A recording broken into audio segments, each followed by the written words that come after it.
For over 2 decades, the 3D Mario series has been in the hands of a Nintendo development group different from any other. Different in outlook, different in staff, and different in location.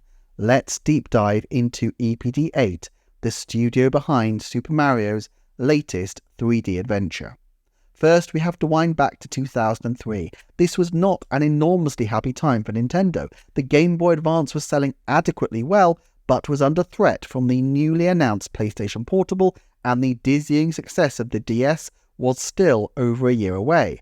The GameCube, meanwhile, had superseded the N64 but had struggled in a rough-and-tumble market with the juggernaut PlayStation 2 and the upstart Microsoft Xbox on the console scene. While they were beloved titles, the newest Mario and Metroid games did not meet their sales expectations. Already, Satoru Iwata was blunt that they would not be waiting to move on from GameCube, saying in the Nintendo press briefing in Hollywood's Kodak Theatre in 2003 that "we will not give our competitors a head start into the market." Rumours abounded that the GameCube successor could come as soon as 2005. However, in that same briefing, Iwata, ever the optimist, was keen to big up the bright future ahead. They were adding new developers to their Kyoto game studios, and they were doing something revolutionary for Nintendo, something brand new. They were opening a studio in Tokyo. Until this point, Nintendo had a small foothold in Japan's modern capital. They had owned since 2000 a subsidiary called Brownie Brown, later 1UP Studios, which supported with a number of titles. But this move was not to create a support studio. This was transplanting one of the company's core teams to a new location. To understand how significant this is, it's important to understand that Nintendo is, to its fingertips, a Kyoto company. The historic capital of Japan, Kyoto, is known for its craftsmanship, and this philosophy sticks with Nintendo, which prides itself as being the home of the modern version of Kyoto artisans. The Kyoto influence bleeds through into many of their games. For example, the world map of Breath of the Wild was based on the scale of the city of Kyoto. As master craftspeople tutor eager apprentices across the city in the ways of bamboo work, ceramics and paper fans, so the expert game designers of Nintendo slowly mentor their younger protégés. But Satoru Iwata was different. Former Nintendo of America head Reggie Fils-Aimé recounts that once he was told by Iwata-san that Nintendo is a company where people stay a long time. You and I are outsiders. Perhaps it is this outsider philosophy. Iwata was born in Sapporo rather than Kyoto, or perhaps it was merely giving in to the inevitable that Tokyo, then a city of 34 million people and growing, had such a wealth of untapped talent that Nintendo had so far failed to tap that led to the opening of Nintendo's Tokyo game development offices. The name has changed over the years, but they are now known unassumingly as Entertainment Production Development Group 8, the 8th production group. But what a team. Heading the group was Takeo Shimizu, then a relatively sprightly 37 who had been with Nintendo since graduating in 1986 and had already served as the director of Star Fox 64 and 2 Pokemon Stadium games. Meanwhile, the director of the first project would be Yoshiaki Koizumi, now a Nintendo senior executive officer, but even then, a developer with a long history for Nintendo, who had also been with the company since graduation. From illustrating the first Mario Kart, writing the story and programming the bosses of Link's Awakening, and being a major part of shaping Majora's Mask, he graduated to the director's chair with the innovative Super Mario Sunshine, but really wanted to enact a vision for a new type of Mario game, a game style prototyped in the infamous Mario 128 demo, but not yet technically feasible, of what he called spherical gameplay. However, he realised that his neophyte team needed a smaller and more manageable project to help them bond, and so the project Donkey Kong Jungle Beat was born. While the game has faded a little into obscurity, its impact was vast. Brought over to support were a number of Kyoto mainstays, around 20 in all, including a number of Super Mario Sunshine veterans. These included Koichi Hayashida, who would go on to be the director of Super Mario Galaxy 2 and Super Mario 3D Land among others, and the young designer Kenta Motakura, who had been given his first big break by Shimizu-san as a CG artist on Pokemon Stadium, and now followed Shimizu to his new team as a character designer for Jungle Beat. Motokura-san was also destined to become a rising star at EPT Tokyo, notably becoming the director of a little game called Super Mario Odyssey. It seems like a fairy tale ending, but like many fairy tales, the path to the ending had plenty of grim moments. You see, Jungle Beat had been conceived even before the move to Tokyo, and the new team used audience research and prioritised simplicity, seeking a game that would be easy for anyone to pick up and play, including non-traditional gamers such as toddlers and women.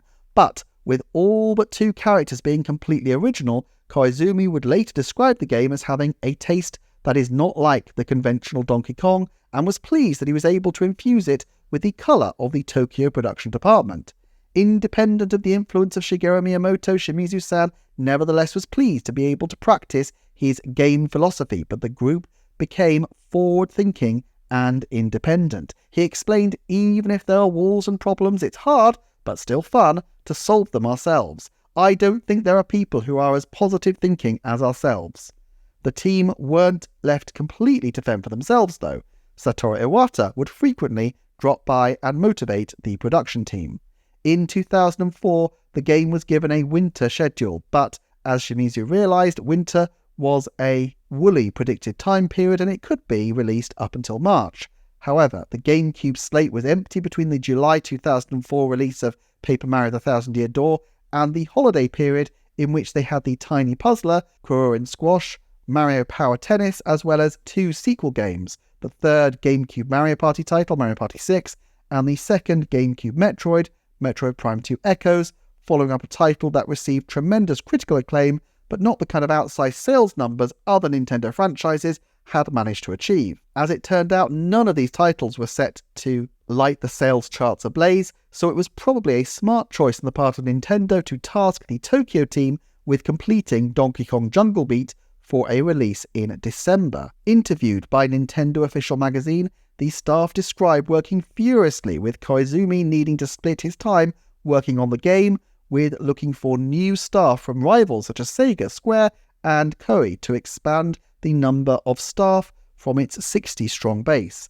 In 2004, Shimizu-san even put a direct request to magazine readers. He said, "Yes, we are waiting for those who can create new characters of Nintendo, those who have the power to create something from nothing and embody it. If more such people gather, this will be an even more powerful development team."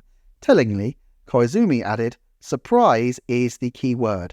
I like people who can surprise people. Would you expect anything else from the man who gave the world Koholint Island?" One person who surprised the team was Norihiro Aoyagi, a graphic designer and programmer who started working on Battle Gear Motion in the very first Xenogear games for Square. He joined the team after Jungle Beat, and his contributions would lead to one of the definitive gameplay elements of Wii-era Mario. But all that was yet to come. Despite positive reviews from people who experienced it, and despite hitting the holiday market with a game that the whole family could get behind at Christmas, Jungle Beat was, relatively speaking, a commercial failure. Everything now rode on the next game, and Shimizu-san was keen to create something completely original. Shigeru Miyamoto had a different view. "I wish you could make a game with Nintendo characters," he said in a sad tone. And of course, there was one idea that had been brewing for years that he really wanted to see realised: the vision of a spherical platformer, where the platforms were curved. Koizumi-san thought it would be interesting, but questioned whether it would be worth the effort. Shimizu-san felt, as he said, very negatively about the whole thing. In a later Iwata Asks segment, he gave his reasons.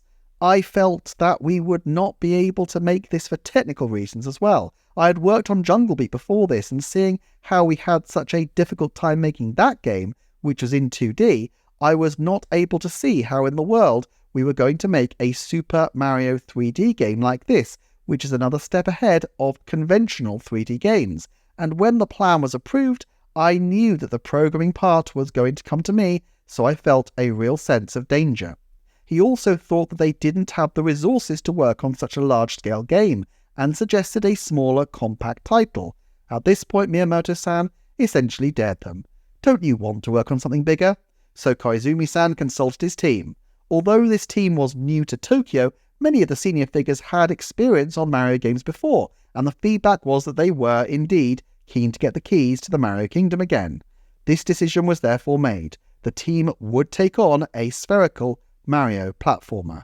The stakes only cranked up higher from there. It had been a long time since the last 3D Mario, and Satoru Iwata had asked Miyamoto-san to make a game that, in Iwata-san's words, would represent Wii. The company was haunted by the fact that while the Super Famicom and Nintendo 64 had launched with Mario platformers, the GameCube did not have this benefit, and so a lot of pressure came to rest on the Wii, the home console on which a lot was riding to break the trend of successive decline in Nintendo's home console sales ever since the original Famicom. At this early point, the Wii was not the all-conquering behemoth of 2006, but the still distant revolution of gaming that was promised. And while many at the company had faith that their gaming revolution would give them the blue water strategy that they needed to take the company to success in the 2000s, not everyone was as confident. When Takeo Shimizu first experimented with the Wii Remote, he doubted that a game could be made out of it, and it was only much later when the system was launched and he saw the excitement of the general public that he reconciled himself to the idea that the Wii Remote was not a mistake. Being separate from the Kyoto offices would also prove to have drawbacks as well as advantages. While Kyoto celebrated the monster hit debut of the Nintendo DS and later the similarly stratospheric success of the Nintendo Wii, the Tokyo crew were far apart from the celebrations. Despite the freedom of being aside from the parent company, Futoshi Shirai, the game's level designer, explained how the Mario team could sometimes feel left out of the party. To be honest, he explained to Satoru Iwata, I felt a strong sense of isolation when I heard that the headquarters in Kyoto were full of energy because of the smash hit of the DS. I felt left out. Of course, being in the Tokyo office worked to our advantage as we were able to focus on our work, but at the same time it felt like we were doing something different from the main part of Nintendo. Still, the team were not left alone, and after having been pressed by Satoru Iwata to create a Super Mario Wii title, Miyamoto-san was particularly hands-on. Despite being based 250 miles away in Kyoto, he would bombard Shimizu-san with emails suggesting small changes and evolutions. Once upon a time, Koizumi-san would dig his heels in at these Miyamoto directives until, as he recalled, Miyamoto-san would say, "Trust what the old guy says." But now, through discussion, they would settle their disagreements based on merit, sometimes with Koizumi-san even being successful in persuading Mario's creator to trust what the younger guy said.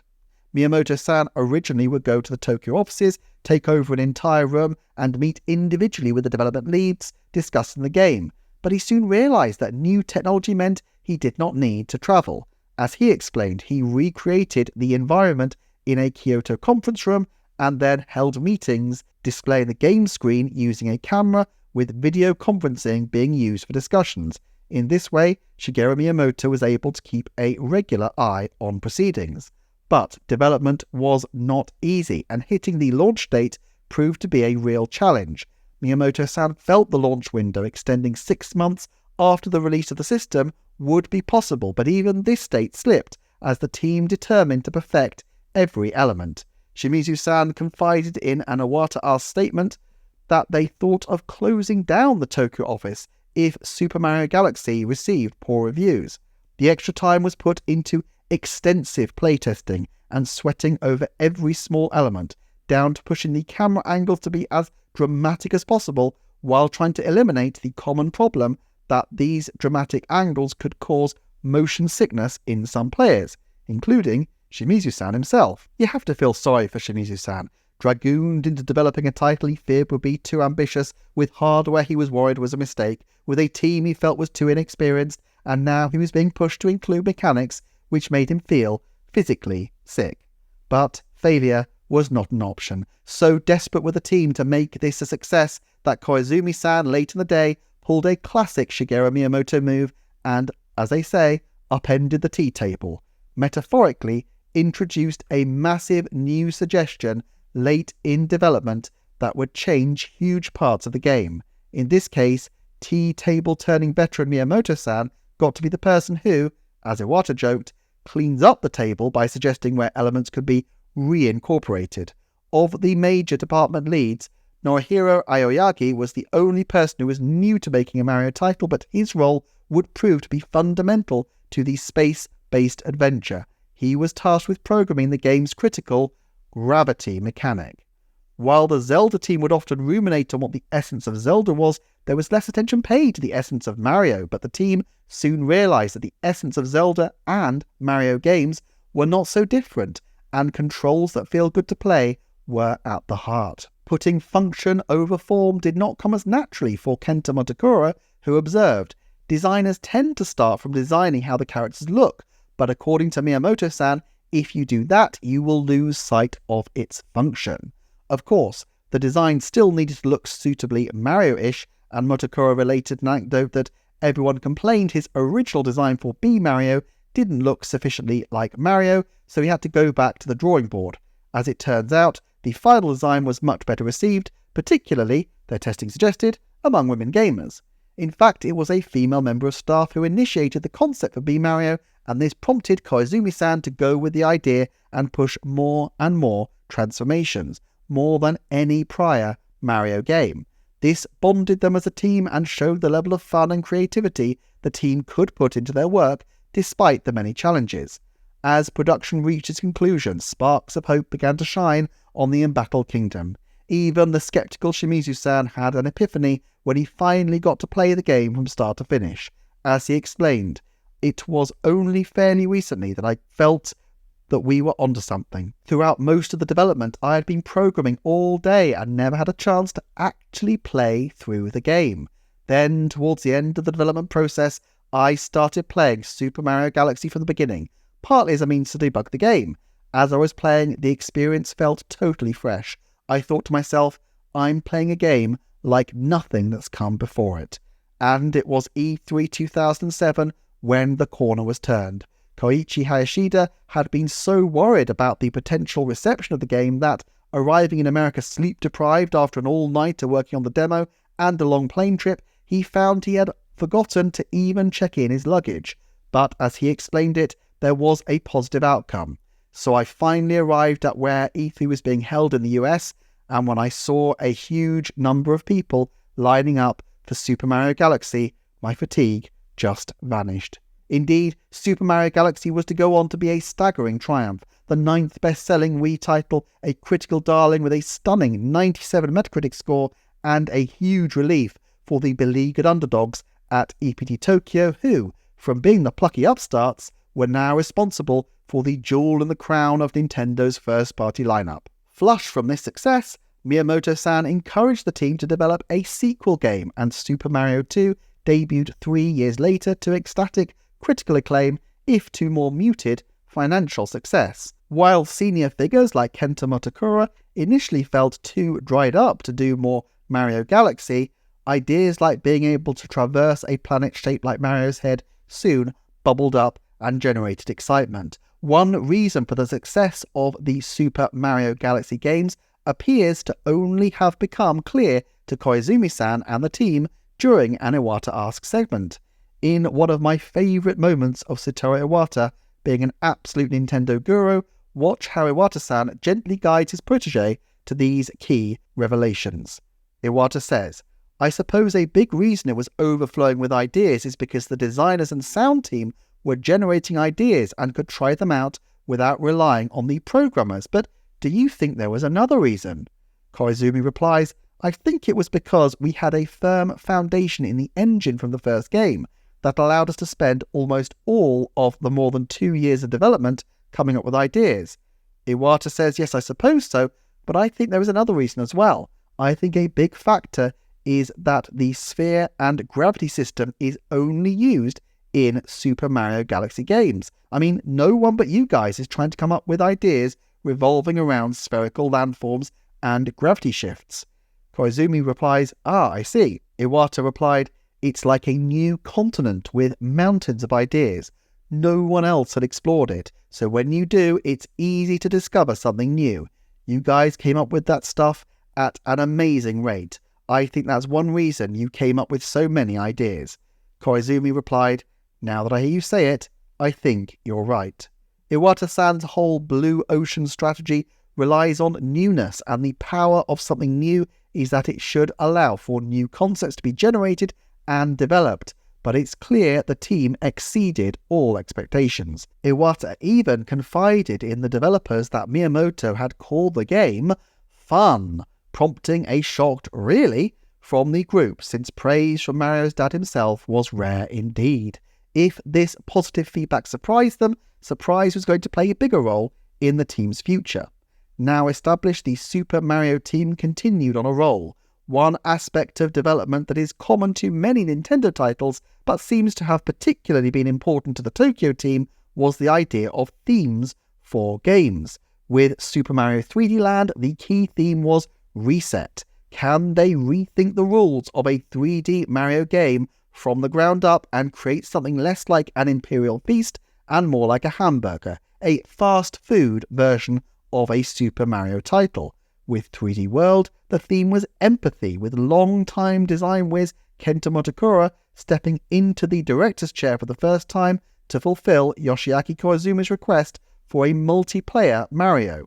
Utilizing the Wii U's HD graphics to implement long-held ideas, such as transparent pipes, became a wellspring of new ideas by itself as they started to think, what could go through pipes? Goombas? Fireballs? What else? And sometimes happy accidents were the mother of invention, as when one of the team made a mistake in the placement tool and came up with 2 playable Marios, leading to the concept of the double cherry power-up, which brought into being an idea Shigeru Miyamoto had been toying with at least since the Mario 128 demo. As the game entered development, excitement grew about the potential of Captain Toad to spin off, and while it had to wait until 3D World was wrapped up, with Miyamoto-san's blessing, the Captain Toad Treasure Tracker spin-off game was developed by Hiroshita-san and a Square veteran who had worked with Nintendo at Kyoto before making the leap to Tokyo in 2009, Shinya Hirataki. But when the time came for a successor to 3D World, Koizumi-san issued not one theme, but 2. He wanted Motakura-san to create a Mario that could be played alone, but more than that, he requested something he had long ago looked for in new staff: the capacity to surprise. He wanted surprise to become a key theme once again. And so, Kenta Motakura consulted his team for what kinds of things surprised them, and made prototypes, and prototypes, and prototypes, eventually to make all these disparate concepts cohesive and give them a Mario feel. The decision to introduce Cappy, the capture mechanic, emerged. Once he was ready to put together a full prototype, the terms Hat and Moon had become embedded. The moon both of the moon-shaped spaceship and for the low gravity level that would be the final destination for their overworld Odysseus.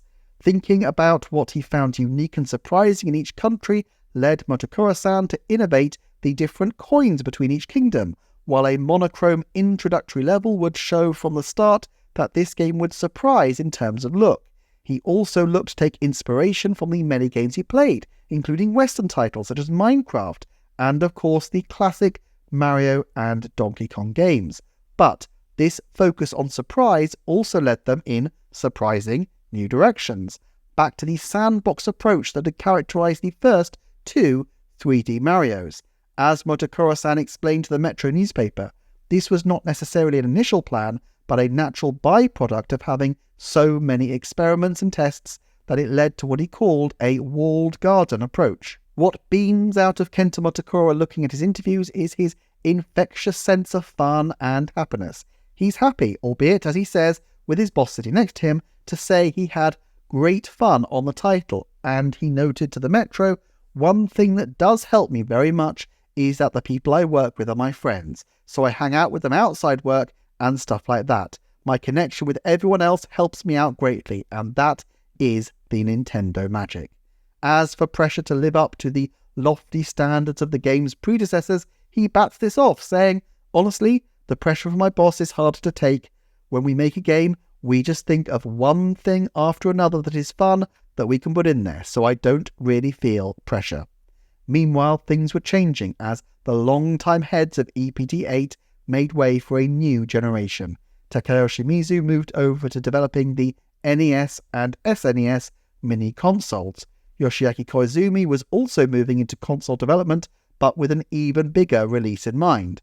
While still connected to the Super Mario Odyssey team, he had been tasked with being the general producer for the new Nintendo Switch console. And while he didn't push any particular pieces of the hardware with the Super Mario team in mind, his background as a game designer allowed him to see the possibilities, and he also encouraged the Super Mario Odyssey team to voice their ideas into the console development process. Some of the outcomes from this overlap of ideas was the Mario hat throw by flicking the Joy-Con. Of course, with such a panoply of ideas being generated, not every concept could find a home in every game. What Yoshiaki Koizumi wryly referred to as the treasure trove, the deep wells of ideas for future games, remain buried for future days. The success of the Switch led not just to Koizumi being promoted again, but also to Nintendo continuing to build upwards and outwards, and EPD8 is no exception, continuing to balloon in size. It would be easy to imagine the team which had once been keen to tap into the best and brightest of the Tokyo game programming market to retreat now that they had developed such a hugely successful team, but they continue to recruit. Indeed, it's in paid advertising recruitment and the potential for career development within Nintendo that Shohei Sugimoto, a mid-career hire who had previously worked at another Tokyo company for 5 years, shared his contributions to EPD8's latest masterwork, Bowser's Fury. He explains, "I paid particular attention during my effects work on this title to distinguish it from Super Mario 3D World. Since Mario and Bowser fight while transformed into giants, I focused on expressing that sense of scale in my effects work. I watched monster movies as reference, and I tweaked the details and distortions over and over on Bowser's fireball and shockwave attacks so they felt serious and huge in order to create a more impactful sensory experience." The team are now giving back to the rest of the company, with 3D World director Hayashida-san returning to Kyoto to support the Super Mario Bros. Wonder development team. However, in a far cry from the days when Shigeru Miyamoto had to adapt a conference room to talk to the Tokyo team without hopping on a train, Hashida-san found that the emergence of online working actually benefited the free flow of ideas within the company. Whereas before, meetings would be limited by space and numbers, and in fact Shigeru Miyamoto's meetings were often one-to-one grillings of department heads, now they left the meeting rooms open so that anyone could join in at any time, or just have the meeting in the background as they worked on something else. Surprising new ideas can now be sourced from across the ever-growing company. Its 4 separate Tokyo offices were merged into one single mega office in Chiyoda Ward to improve efficiency, and with an estimated 200 Nintendo employees now based in Tokyo, and with EPD8 specifically having had 7 years to perfect their next title, the Tokyo team has truly matured. From a small team forced to grow quickly to try to appease the indefatigable demands of Shigeru Miyamoto and Satoru Iwata, to acclaimed kings of 3D Mario, and now to becoming one of the most cherished development teams whose future, it seems, has never been brighter. If you enjoyed this video, consider checking out my history of the Zelda director, Hidemaru Fujibashi, or any of my other deep dives into different studios at Nintendo. Please also like, share, subscribe, and check out the Patreon, but otherwise, take care and I will see you soon for another Nintendo Forecast.